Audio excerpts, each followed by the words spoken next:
I mentioned all of this is happening before the eye movement. So this is happening minus 60 milliseconds before the eye movement. Let's get closer. The superior colliculus will begin to speak to one another from side to side and within each other. And that happens at roughly minus 50 milliseconds.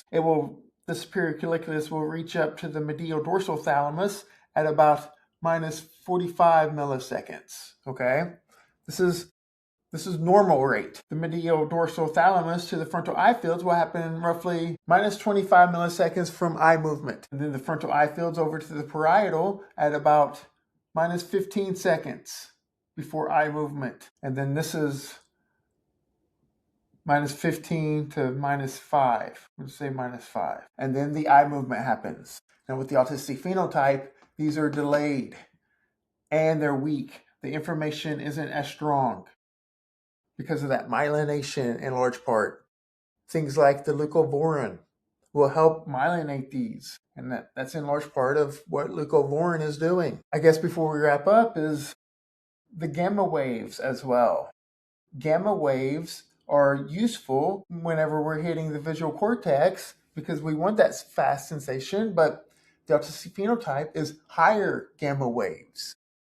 And remember, there are things like alpha and beta, and this thalamic reticular nucleus that's help modulating it is off. So the brain waves are also important here. But I wanted to cover corollary discharge and this independent visual processing pathway that's independent of visual processing because it will be heavily involved with the reading episode and visual thinking and understanding why the autistic phenotype has problems with eye gaze. And this rate of information coming in is flooded. So one thing to just always remember is just understand that the autistic is paying attention.